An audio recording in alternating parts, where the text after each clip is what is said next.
In this video, I will teach you everything you need to know about the Microsoft Word Review tab and ribbon in depth. Let's get started. And this is one in a series of videos about each of the tabs in Microsoft Word and the options that show up on the ribbon when you click on a particular tab. So I hope you'll watch all of the videos in the series. This particular video focuses on the Review tab. So as you can see, I'm in a wonderful document about the history of new wave and synthpop music. And I would just like to review what I've got so far and make sure that it's looking good, that there aren't any issues that I need to address. So this Review tab can help me with that tremendously. By clicking on Review, I get all of these powerful tools and options to help me improve my document. First, we have the proofing group here at the left. Each of these tools helps me to proofread my document. And let's actually start here at the right side of the proofing group. I'm going to click on word count. When I click there, I get some important information about my document. It's 4 pages long. It tells me how many words are included. This can be very important if you've been assigned to write a document that's more than a certain number of words or that has fewer than a certain amount of words. So that could be very key. We also have a count of total number of characters. So any numbers or letters in this document would be counted up. Number of paragraphs, number of lines, just some really good information about the document overall.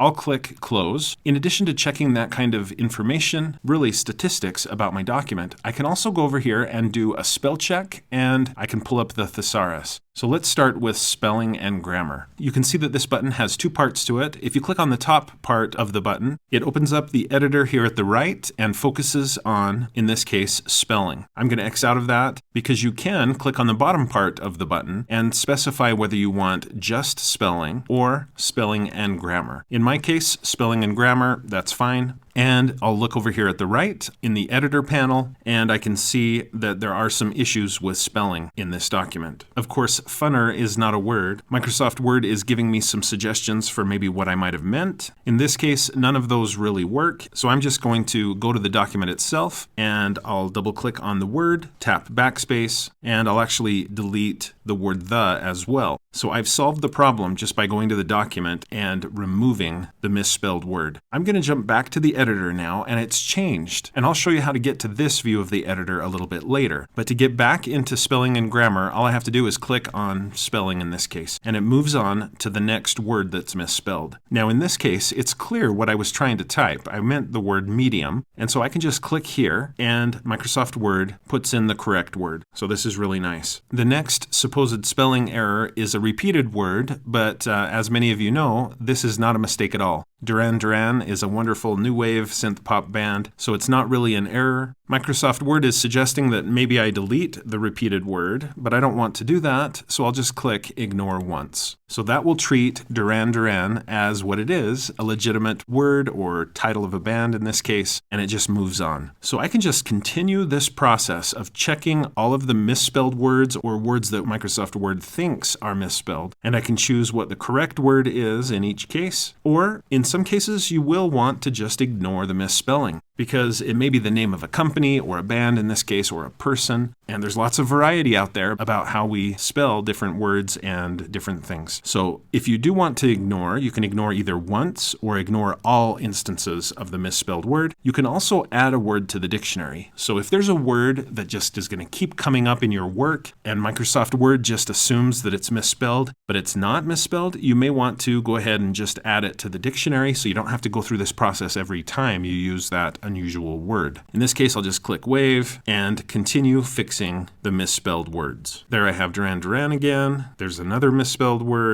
Again, we have Duran Duran, resurgence. Okay, so I've corrected all of the misspelled words. Next, Microsoft Word has identified 4 potential grammar errors. So if I click on grammar, it takes me again inside the editor, but to the grammar section, and it thinks I shouldn't have put an apostrophe in the word its. It's correct, of course, so I click to fix that error. Now I can click back into the grammar suggestions, and Word is suggesting this. I actually disagree in this case, so I'm going to ignore it once. I disagree with this one as well, and so Microsoft Word will make some mistakes in its suggestions for grammar and spelling, and that's why we need to review them, make sure that it's correct, and the way we want it to be. So that's how the spelling and grammar tools work in Microsoft Word. I'm going to close the editor for now because I want to focus for a minute on the thesaurus. If I click on thesaurus, it's going to open up this wonderful tool that I can use as I write or edit my document. If you look closely at this document, you can see that I use the word cool appropriately, but way too often in this document. So I'm going to select the word cool, click on thesaurus, and here it's giving me some synonyms of the word cool. So I don't have to just use that word over and over until it becomes boring for the reader. So I could say trendy, I could say popular, I could say admired. These are lots of different synonyms in a way that I could use instead of the word cool. So I'm going to change the word cool to trendy and move on. So this thesaurus can really help us to be better writers as we create our Word documents. I'm going to X out of the thesaurus, and let's now look at the full editor that we have in Microsoft Word. Yes, we've already dabbled in the editor when we worked on spelling and grammar, but let's click on editor, and it gives us the full access to the editor. Now, the editor is only available in certain versions of Microsoft Word, Office 365 versions of Word and a few others, so if you don't have it, don't be surprised. But one of the things that the editor does is it examines the whole document and gives us an editor score. So right now, with those spelling and grammar fixes that I've done, I have a score of 98% for this document. That's really good. Next, I can choose what kind of writing I would like for this document. Do I want it to be formal? Do I want it to sound like a paper that I'll turn in to a college professor or a formal report for the CEO of a company? Do I want it to be professional writing? Or do I want it to just be casual writing? And so as you select the kind of writing that you're going for, you'll get a different score. Microsoft Word thinks that if I'm just trying to write casually, I've done a pretty good job of choosing my words and writing up this document. But if I'm going for a formal document, my score is just a little different. If I'm going for a professional document, the score is different again. So it may be helpful to choose the specific kind of writing that you're trying for. Okay, underneath that, we do have spelling, just like we've already looked at. We have grammar, and below grammar, we have some refinements. So Microsoft Word has identified 11 instances in which my document may be a little confusing. And maybe I could improve this document by making it more clear. So it's suggesting instead of using the word frequently, that's kind of a formal word, maybe I should use often instead. So I'll do that. And I can agree or disagree with each of these. Maybe I'll use the word using in this case. Maybe I'll ignore it in this case. But the editor is just trying to help us to improve the clarity of the document. Let's say I'm happy with its clarity at this point. I can X out, and it takes me back to the full editor. In this case, the editor thinks that the conciseness of the document, the formality, inclusiveness, and punctuation conventions are all excellent, so it doesn't have any suggestions there. Next, we have resume, and as it says here, specific numbers or examples add impact to a resume. Well, this isn't really a resume. It's meant to be an article or an essay. So I'm not going to really worry about this one. I'll X out of it and move on to vocabulary. Word is suggesting that I not use cutting edge in this case. Instead, that I use innovative. So I'll make that change. As I browse down the editor, I also have the option to get some document stats and insights. It can take some time for this, so I'll just click OK. And this is going to bring up additional information besides what I already pulled up with my word count. I still get the same basic information here, but I also get some averages. The average sentences per paragraph. 3. I think that's pretty good. Not overly wordy, but some good information there. Words per sentence, that actually might be a little bit too long. Those are some long sentences if there's 23 words per sentence. Characters per word, 5. That's not too bad. We have 3 different measures of readability that we can look at, and then click OK. So these document stats can be really helpful. And then finally, if we want to, we can give feedback to Microsoft about the editor. In my case, I'm not going to do that. I'll click X to get out of the editor. So this whole proofing group is very useful as we're trying to improve our documents. Let's move over to the next group on the review ribbon. Here in the speech group, we have the read aloud tool. And this is just what you would expect. You can select a part of your document, click read aloud. SynthPop 2 underwent a process of evolution and diversification. As technology advanced, synthesizers became more sophisticated, enabling artists to explore a wider... And as you can hear, Microsoft Word reads your document to you. This can really help to identify some of the awkward language or other problems that you might have in your text. Let's move on to accessibility. We can check the accessibility of our document. Similar to the spelling and grammar button, I can click the top part of the button to just check accessibility, or I can use the bottom part of the button to specifically focus in on one aspect of readability. I'll just click the top part of the button, and Word is giving me 2 suggestions to improve improve the readability. It says there's a picture that is missing an object description. So the reason for this error is for people that have trouble seeing, it can be very important that you have a description for visual elements like screenshots or other images. So I'm going to click here to add a description, and I'm just going to stop here, but I should include information about everything that's represented in this image. It's also possible to click this Generate Alt Text for me. If you click that, Microsoft Word will do its best to try to describe the image. I'll approve the alt text in this case, and then I'll X out of that part of the panel. And now I move on to my second error. It wants me to move this image to be in line instead of where it currently is. So by clicking, it made that happen, and I've finished checking the accessibility for this document. Okay, let's move on to the next group on the Review tab. It's the Language group. This is where you can set the language for your document. I can just click Set Proofing Language, and instead of English United States, I could change that to English United Kingdom or English Canada, whatever I want to choose, or I could set it to be Spanish for when I'm typing a Spanish document. Notice that you can change the proofing language for just the selected text or for the entire current document. It's also possible to set the language as the default for whenever you use Microsoft Word. I'm going to cancel out of that.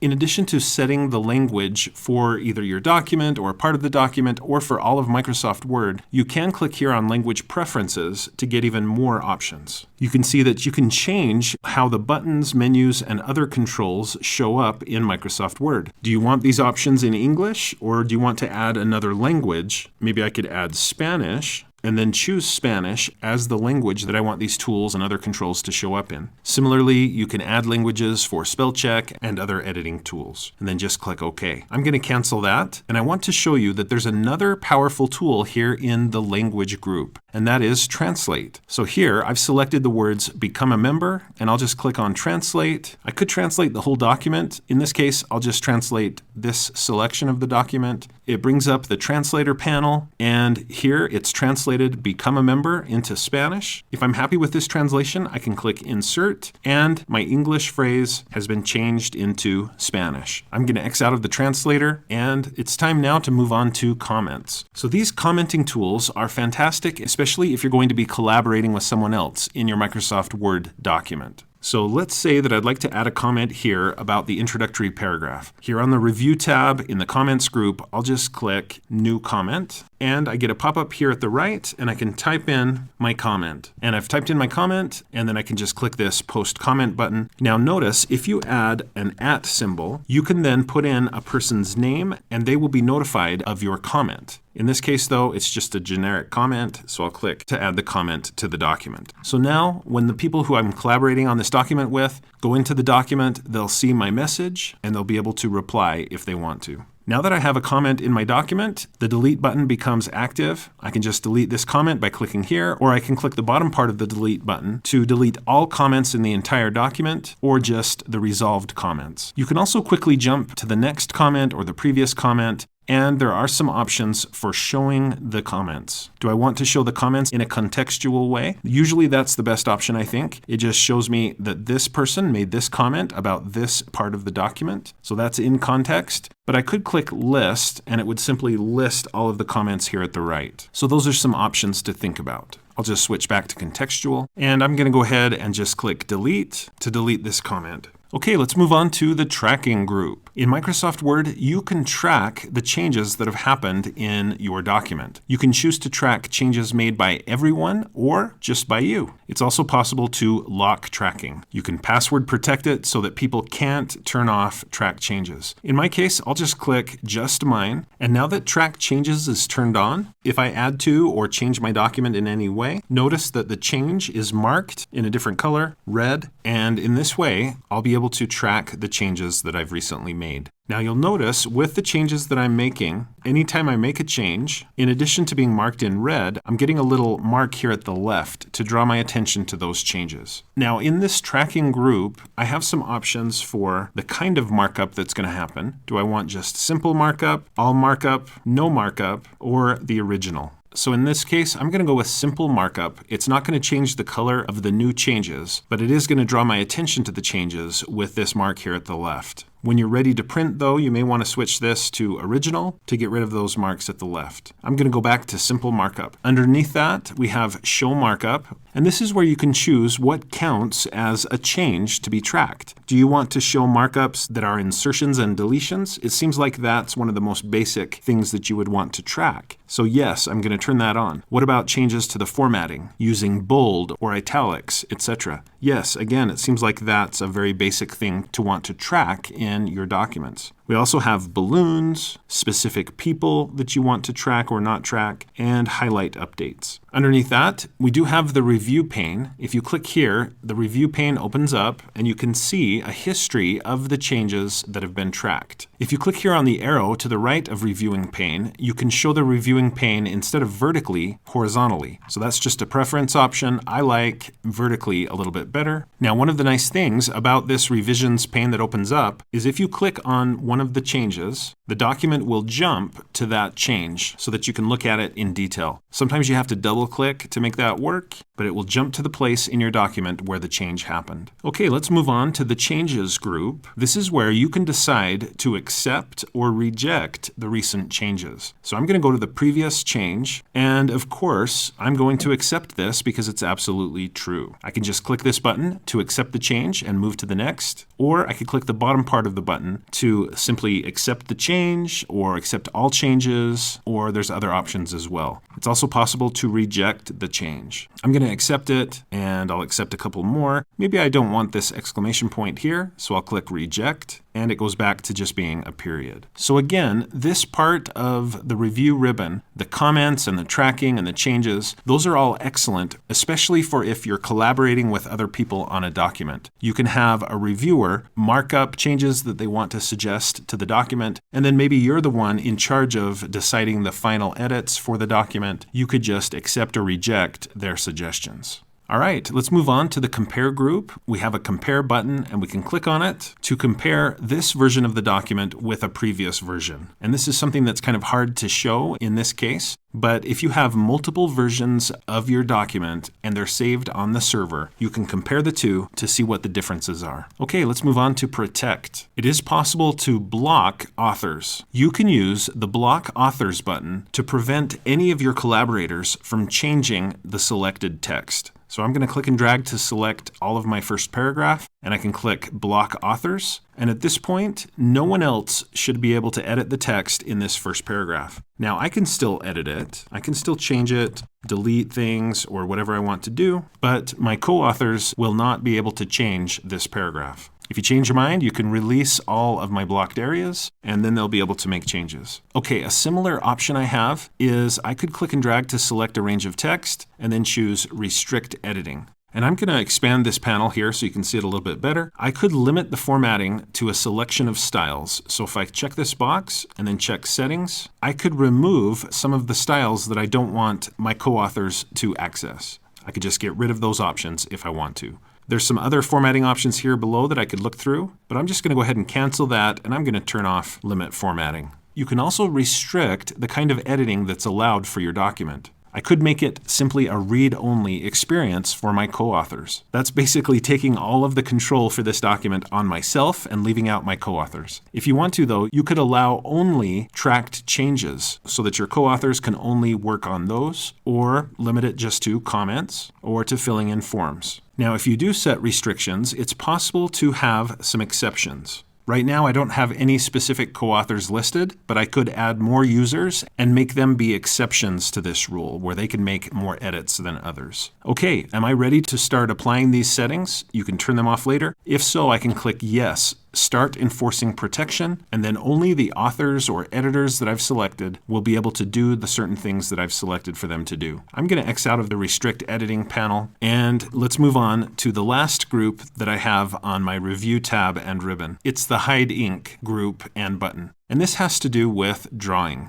So I'm going to click here on the Draw tab, and I'll grab this pen, and I'll just draw on my document a little bit. Maybe I use some nice colors and mark this up. If I want to, when I go to the Review tab, I could choose to hide ink, and it just takes away those drawings that I made. If I click on the bottom part of this button, yes, I could show or hide the ink again, but I can also just choose to delete all ink in the document. So I'll click that, and all of the ink that I drew with is gone. Okay. So that ends our lesson on the Review tab and ribbon in Microsoft Word. It really is one of the most important tabs in Microsoft Word because creating an excellent document is about much more than simply getting your ideas down into the document. We need to write well. We need to use correct grammar and spelling and make our document more readable and improve upon it until it becomes the document that we want it to be. And the Microsoft Word Review tab and its ribbon can really help us to do that. Thanks for watching this video. I hope you found it to be helpful. If you did, please like, follow, and subscribe. And when you do, click the bell and you'll be notified when I post another video. If you'd like to support my channel, the best way to do that is to become a channel member. But you could also click the thanks button below the video. You could support me through my Patreon account or by buying channel merch, and you'll see information about those options in the description below the video.